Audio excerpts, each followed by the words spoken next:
Salam sejahtera saya ucapkan kepada Dr. Patricia dan rakan-rakan sekalian. Nama saya Siti Aisyah binti Mustafa Kamal dan memegang matrik nombor di 2020209594. Tajuk untuk pembentangan saya pada hari ini adalah persediaan untuk Trans Dance kajian kes penari kuda kepang di Keluang Johor. Bab 1, 1.1 Pendahuluan. Menurut Muhammad Kipli Abdul Rahman 2009 ada menyatakan bahawa ritual yang berunsur menurun, trans atau lebih dikenali sebagai kerasukan merupakan satu fenomena lazim yang terdapat di negara-negara Asia Tenggara, terutamanya di Indonesia dan Malaysia. Ritual ini mempunyai unsur spiritual yang mengamalkan prinsip minda melebihi benda atau material, mind over matter yang dapat disaksikan dalam tarian ritual kuda kepang di Malaysia, khususnya negeri Johor. Para penari akan menari dengan menunggang patung-patung kuda yang diperbuat daripada buluh yang telah dianyam. Lagak atau aksi para penari ketika menari adalah sama seperti kuda. Bab 1.2 Latar belakang.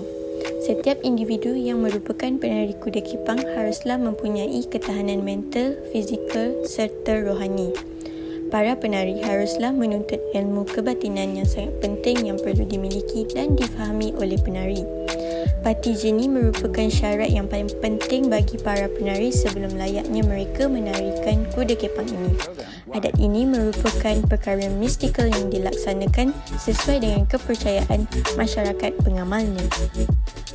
Bab 1.3 Permasalahan kajian. Secara umumnya, struktur gerak tari kuda kepang masih lagi tidak dijelaskan dengan terperinci. Masyarakat di sekitar kawasan Keluang Johor kurangnya pengetahuan mengenai tarian kuda kepang dan mereka lebih didedahkan dengan pengenalan tarian zapin sahaja. Walhal tarian kuda kepang ini juga berasal dari negeri yang sama namun berbeza dari segi gerak dan alunan muzik serta lagunya. Tambahan pula, persembahannya juga berlainan berikutan dengan busana dan tata rias dan sebagainya. Penglibatan ritual dalam tarian kuda kepang ini telah menjadi isu sensitif di mana aktiviti yang terkandung dalam tarian kuda kepang ini bercanggah dengan akidah serta syariah Islam. Bab 1.4 Persoalan kajian. Persoalan kajian ini dibincangkan bertujuan untuk panduan ataupun haluan bagi pengkaji dalam merungkai objektif dan permasalahan kajian. Persoalan kajian yang dapat menyempurnakan kajian ini adalah seperti berikut. 1.4.1 Apakah persediaan yang perlu dilakukan oleh seorang penari kuda kepang sebelum atau sehari sebelum membuat persembahan? 1.4.2 Bagaimanakah seorang penari mempersembahkan tarian kuda kepang sekiranya tidak berlakunya ritual? 1.4.3 Apakah syarat dan pantang larang yang harus dilakukan oleh seorang penari sebelum membuat persembahan? Bab 1.5 Objektif. Objektif kajian ini adalah bertujuan mengkaji persediaan untuk trans dance dalam kajian kes penari kuda kepang di Keluang Johor.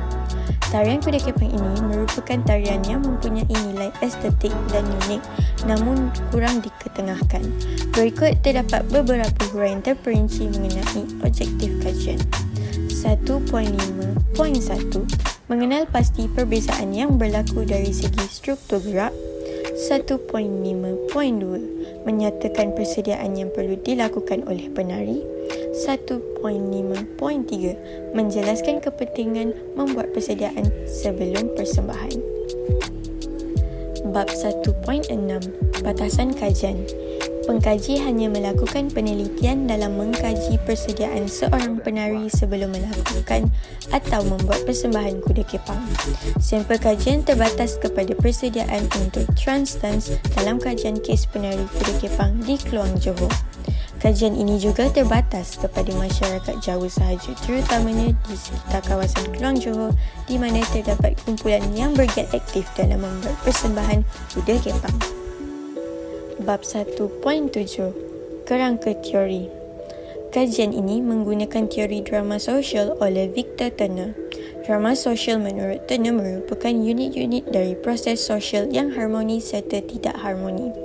Victor Turner 1966 mengatakan ritual merupakan kewajipan yang harus dilalui seseorang dengan melakukan serangkaian kegiatan yang menunjukkan suatu proses dengan tata karakter tertentu untuk masuk ke dalam keadaan atau kehidupan yang belum pernah dialaminya.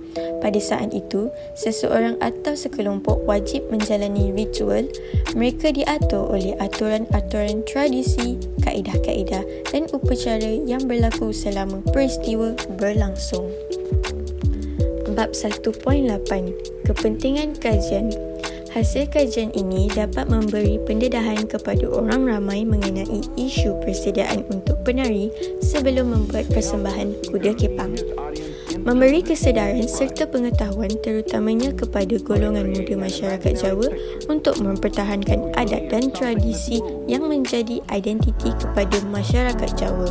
Serta kajian ini juga penting sebagai satu rujukan bagi mereka yang ingin membuat kajian atau memahami dengan lebih mendalam lagi mengenai tarian kuda kepang serta persediaannya di mana mereka dapat menghubung kaitkan dengan syarat dan pantang larang sebelum menjadi penari, upacara ritual yang dijalankan ketika persembahan dan sebagainya.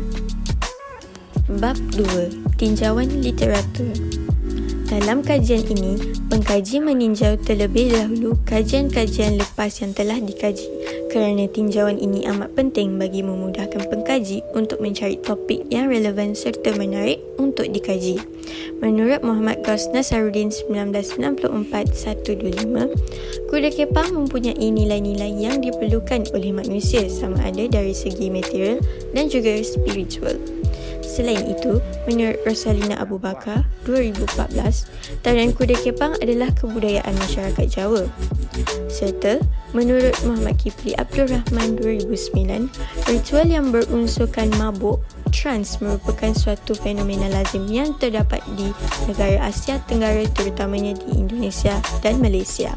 Dan akhir sekali, Muhammad Efizan Wahid 2011 dalam kajiannya bertajuk Tarian Kuda Kepang Satu Kajian Semiologi dan Berkaitannya dengan Masyarakat telah mempenelitian semiologi melalui falsafah seni tari kuda kepang.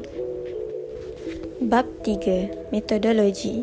Metodologi kajian adalah aplikasi yang digunakan pengkaji untuk mendapatkan bahan atau maklumat kajian. 3.1. Pemerhatian. Pemerhatian dijalankan di kawasan lapangan iaitu dengan menyaksikan atau menonton persembahan tarian kuda kepang. 3.2. Temu bual. Temu bual dikendalikan adalah dengan menggunakan seorang informan iaitu ketua kumpulan serta selaku penari tarian kuda kepang. 3.3. Kajian pustaka. Kajian pustaka digunakan oleh pengkaji bagi mendapatkan bukti yang lebih jelas di samping menambah informasi dan maklumat-maklumat penting yang berkaitan dengan topik kajian. 3.4. Sumber internet. Sumber internet ataupun laman sesawang seperti jurnal dan artikel yang berkaitan mengenai persediaan penari sebelum membuat atau melakukan persembahan kuda kepang digunakan bagi memahami dengan lebih mendalam lagi. Sekian, itu sahaja pembentangan saya pada hari ini. Terima kasih.